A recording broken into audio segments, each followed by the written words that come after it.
Good morning. I thought it was worth just having a quick chat about what's happening in the financial services recruitment at the moment.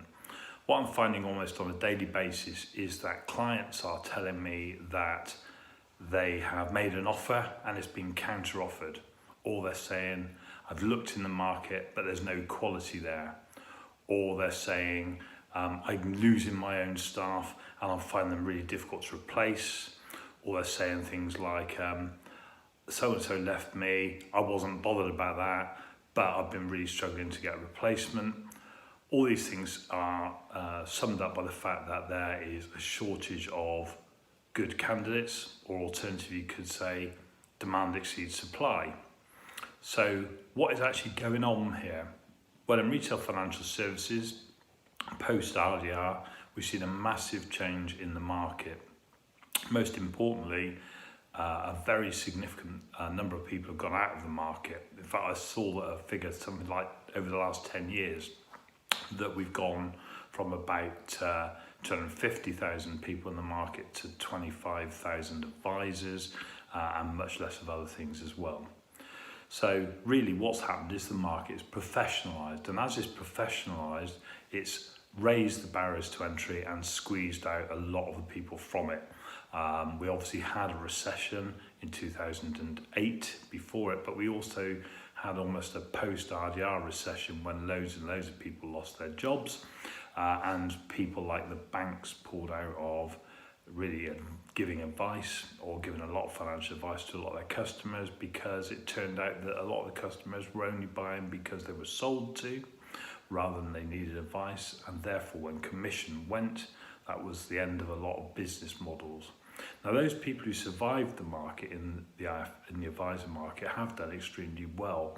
They benefited from the fact that the rug's been pulled up behind them, so there's not many advisors around, and also the customers left who are willing and able to pay for financial advice have effectively continued to pay many on almost a version of an old commission model, which is assets under management.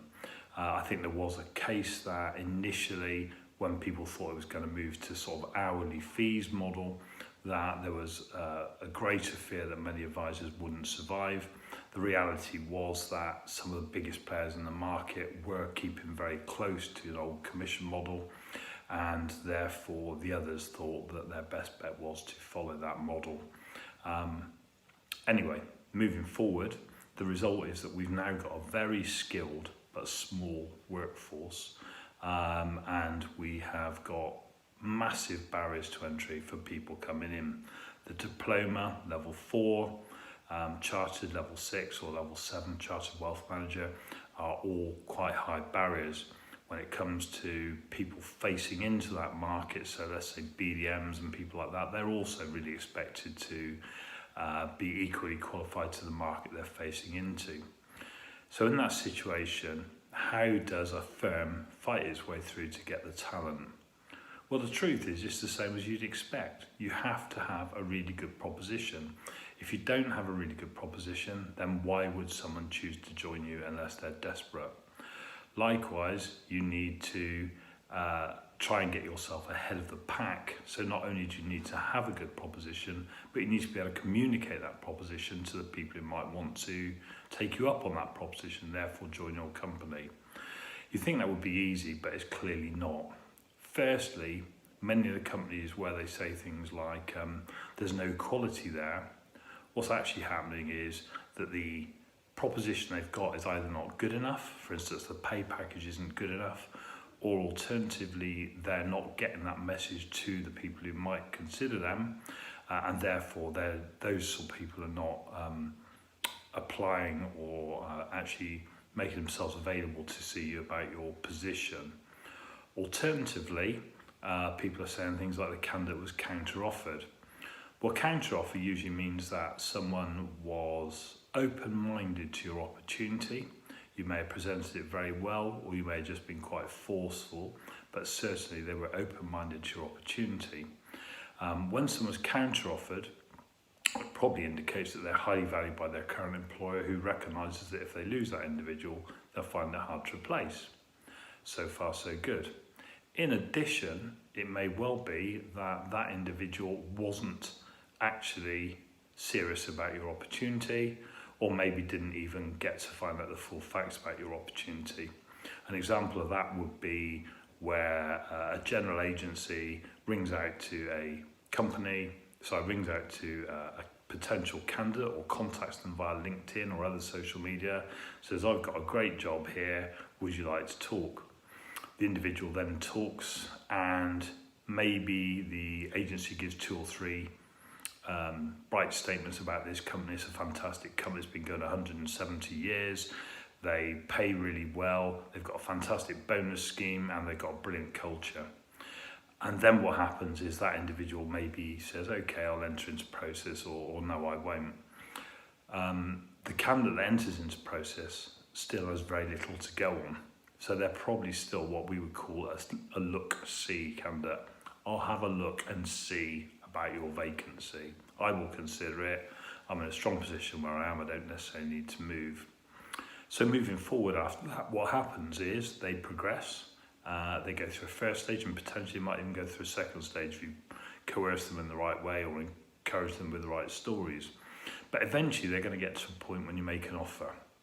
Now that offer needs to be after you've already sold the company properly to them and they've already bought into your vision. If they've not, the chances are they'll decline at that stage. If they have, then the chances are that they are good candidates and they're going to go back to their employer at some point and resign, or indicate to someone in their office they're thinking of resigning. In either of those 2 scenarios, the current employer gets a second bite of the cherry, gets to consider their position, gets to see if they can persuade that individual to stay, maybe find the cause of their dissatisfaction or why they're willing to look around, and also, if necessary, make a counter offer. And a counter offer is probably going to be based on the fact it's cheaper to retain that individual than the cost of hiring and starting again. I think most people would know that, in terms of fees, a low-cost agency is going to be somewhere between 15 and 20% of salary.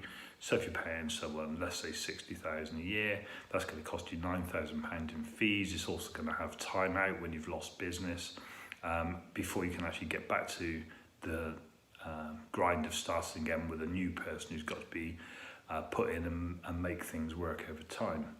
So with all that counter offer potential, you've got to get ahead of the pack. Alternatively, if the candidate's not even getting to that stage, what you're going to do is start to build a bad reputation.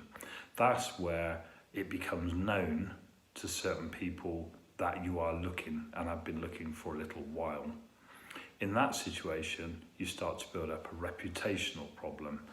And people start saying, I'm aware that company is looking, I'm aware they've been looking for some time, I think there must be some sort of problem with their proposition.